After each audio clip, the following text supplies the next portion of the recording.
Well, I didn't have anything planned for the next 46 days, so I guess I'll play this damn game. Oh.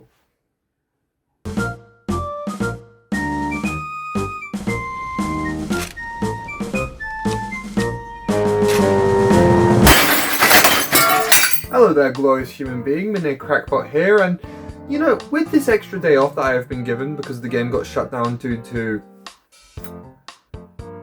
unexpected reasons, I have decided to talk about the game because... Why does it matter? Game of the Year 2025. My favourite way of wasting 3 hours and 17 minutes at 4 in the morning, only for 17 minutes of that to be filled with the actual awards. But hey, if you dig through enough shit, you'll eventually get to something yellow. That yellow thing is corn. Resident Evil Requiem, Mega Man Duel Override, Phantom Blade Zero, HighGuard. Our final world premiere comes from 61 members of the team that built Apex Legends and Titanfall. Yeah. 4 years ago, the principals founded a new independent studio with the hopes of pushing the shooter genre forward with a new original game. Okay. They've done it in complete secrecy, which is even more amazing because the game is very deep into development. Interesting. The power of independent, self-published studios to push this medium forward to HighGuard.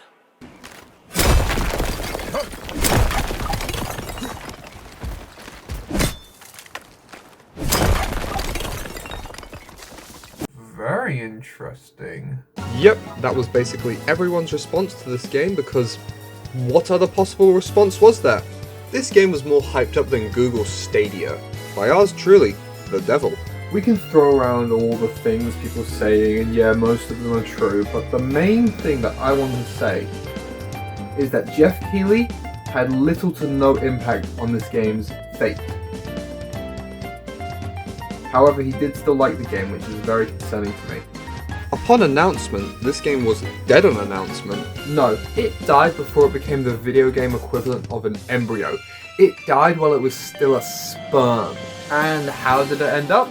Welcome to HighGuard. Okay, I'm going to be completely honest. I am not someone who plays a lot of competitive FPSs. Before overtime.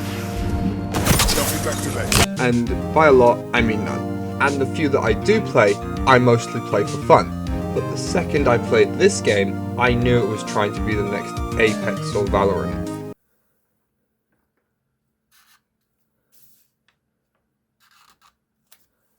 I mean, it ticks all the boxes. A weapon rarity, a shield, and every character can use every weapon. The only thing separating this game from games like those is the goal. And here's what you do. At the start of your game, you and your teammates choose which base you will have for the game. Both teams have 100 base health. You then have a few minutes to reinforce your walls and pick your weapons. After this, you spend at least 3 minutes gathering Breaking Bad props to upgrade your weapons, but not the weapons you selected at the beginning of the game unless you get really lucky. At this point, the shield breaker starts spawning, which you then fight over with the enemy team. If you claim the shield breaker, you then have to bring it to the enemy base where you insert it into one of 3 holes.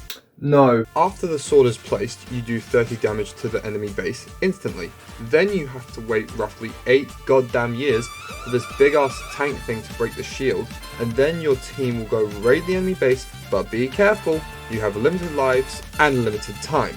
There are 3 locations where you can place a bomb.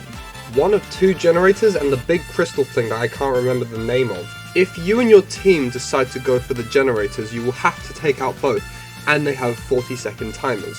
The oversized dinosaur tooth will end the game instantly, but it has an 80-second timer to explode. Going for the generators, you have to break them on separate attempts of raiding, so it becomes a thinking game. Do I go for the stone with lines and finish the game in one go, or play it safer and go for the smaller generators? That is, if you can even get the damn shield breaker, because believe it or not, there is an enemy team. No. If either team cannot get the shield breaker to their enemy base in time, the game will go into every FPS's favourite word whenever a game is taking too long.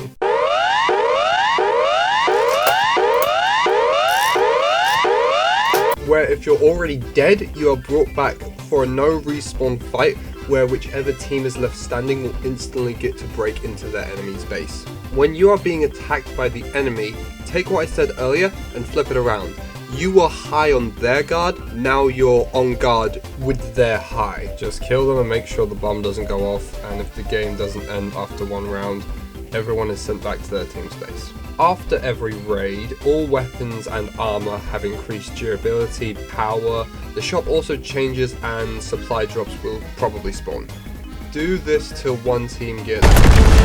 Oh, and there are these soul orbs. You super kill people or revive your teammates. Now, I want you to take everything I just said, but put a 2-minute long gap between each of them with a horse mining simulator. The game is so boring during these moments. I know that for a fact because I'm playing during these moments. This game is so slow when doing anything. This tank destroying the barrier has virtually nothing to do aside from positioning correctly. And how much time does it take for the barrier to be destroyed by this cat on tank wheels?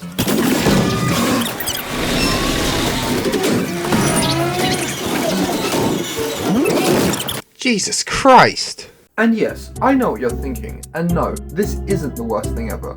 Though Pompeii is a close second, it's very close, but I feel like when people say stuff like this... Whether it's a 5-minute game or a 30-minute game, it is constant action. Sort of scratching the fast-paced FPS that I've always been looking for. I think it's like Battle Royales are, but it's just constant action, constant action.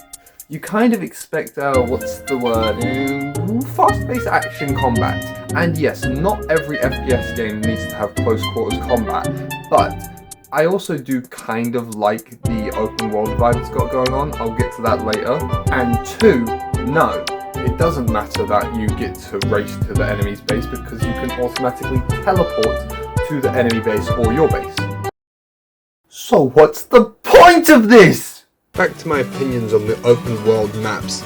Unlike a Battle Royale, you don't need to be completely worrying about the fact that you'll die because you respawn, but that just makes the horse riding longer.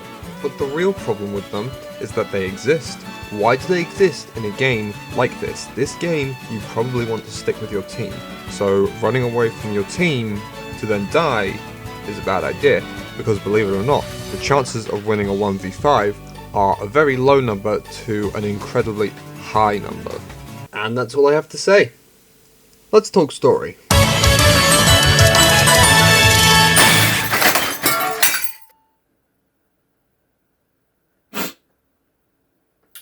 There is no story. Honest to God, there is not a genuine story in this game, and there is no reason why any of this is happening. I watched all episodes of the HighGuard story, all 2 of them, and I could not find a thing relating to a coherent, consistent story. I will now recreate both episodes. Hello glorious human beings, Mr. Crackpot here. What I am about to do should only be performed by professionals. I am legally a professional. I am halfway through completing Resident Evil 7 on Madhouse. This is 100% true as of recording. I also have multiple drugs in my urine and blood. And that's it, let's get this party started.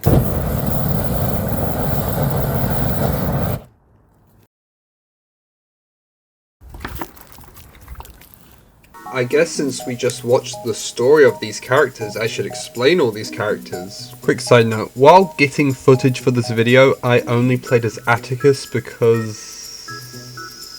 I don't know, he's okay. I genuinely don't give a fuck about any other cat. Oh, I'm sorry, I'm sorry. Wardens. So I'll just give them all funny names. Rayman, all his skins are just better characters from other franchises. Meringue is just Overwatch Moira, but with purple grass. I wonder if Snoop Dogg would be interested. Acorn, just a wolfman. I don't think he's into children though. Kudu, just a tank on legs with a bunch of shields. Anna is the long-lost sister of Aku and Uka. She summons Groot. Skank is...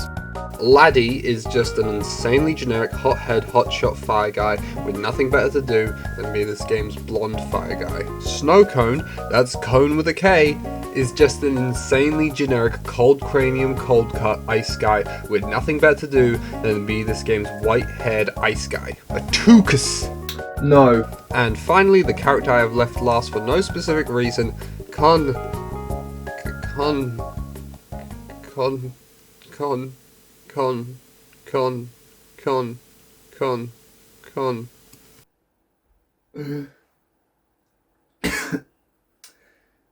I really need to stop with the purple grass. There's a skill tree in this game, and when I first saw it, I thought to myself, oh great, now all the 200-something players will have a slight advantage on me.